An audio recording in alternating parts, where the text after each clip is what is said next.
Hello and welcome back to Bayside Stories. This is the fifth and final story of the Mystery of the Princess Talara. If you made it this far, I would like to give you a very sincere thank you. I'm not the quickest of readers, so it has been a struggle for me to get these out, but I finally have done it, and it feels amazing to do so. Thank you for all the kind words that you have given me in your comments, and the words of encouragement that I have received along the way. It means a great deal to me to be able to do this for you. I know that without your encouragement, I simply would not do this.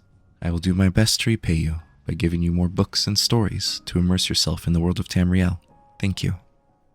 The book can be found in the upper floor of the Bard's College, among 2 other books in a box in the hallway, on a shelf in Castle Valkyr. 10th book from the left on a bookshelf in the inner sanctum of the Temple of Debella, and it can be purchased in the Arcanium. I hope you enjoy, and thank you for giving me the opportunity to read to you. The Mystery of Talara, Part 5. "By what right do you arrest my father?" cried Lady Gillia.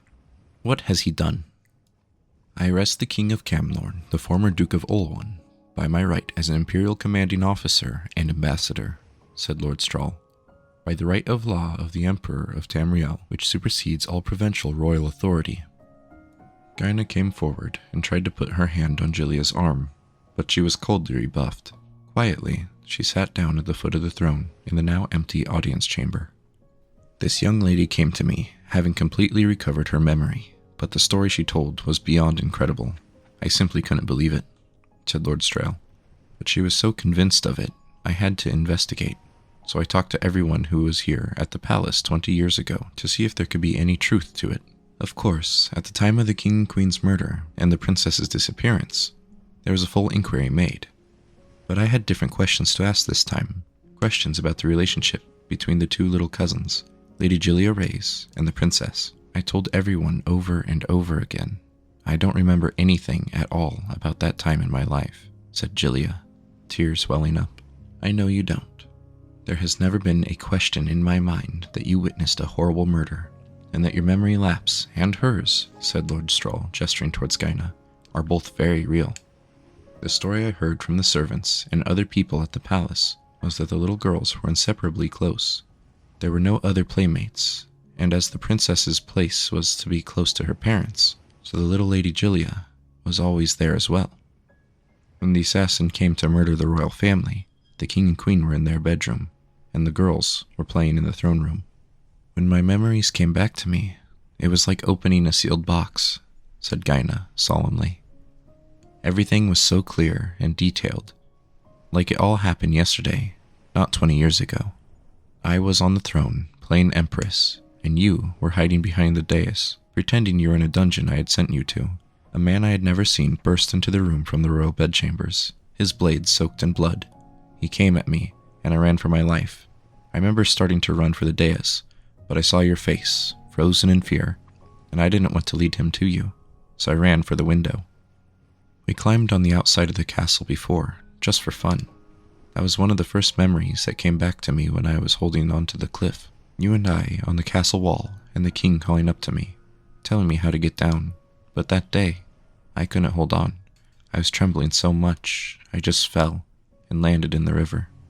I don't know if it was entirely the horror of what I had seen, or that combined with the impact of the fall and the coldness of the water, but everything just went blank in my mind. When I finally pulled myself out of the river, many miles away, I had no idea who I was, and so it stayed." Gyna smiled, "Until now."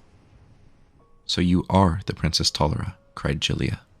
"Let me explain further before she answers that, because a simple answer would just confuse you, as it did me," said Lord Strahl.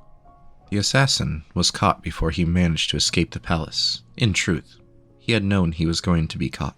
He confessed immediately to the murders of the royal family. The princess, he said, he had thrown out the window to her death. A servant down below heard the scream and saw something fly past his window, so he knew it to be true.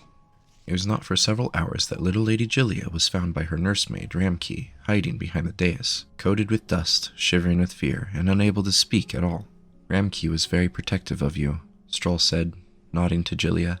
"She insisted on putting you to your room right away, and sent word the Duke of Olwan that the royal family was dead, and that his daughter had witnessed the murders, but survived." "I'm beginning to remember a little of that," said Gillia, wonderingly.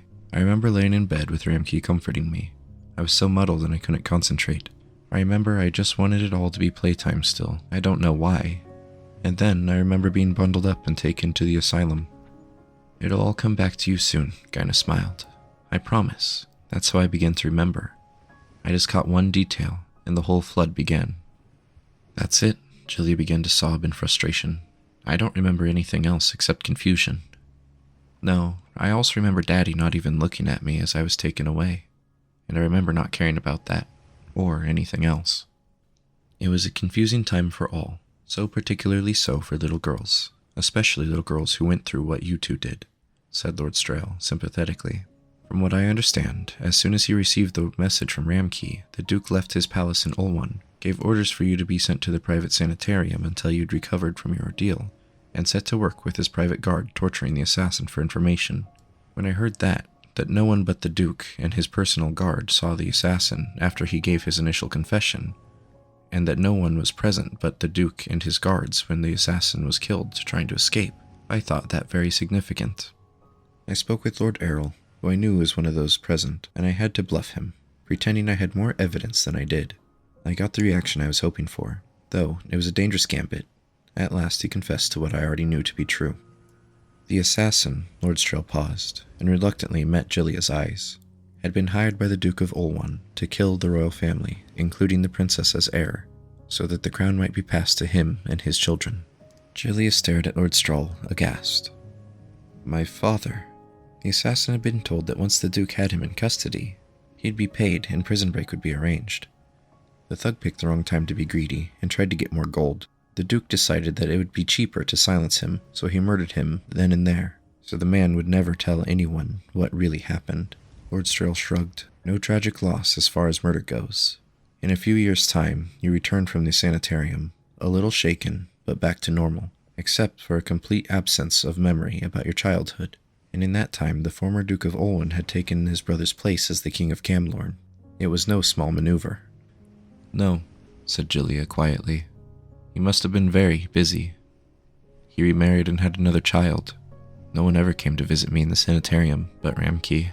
If he had visited and seen you, said Gyna, this story might have turned out very differently. What do you mean? Asked Julia.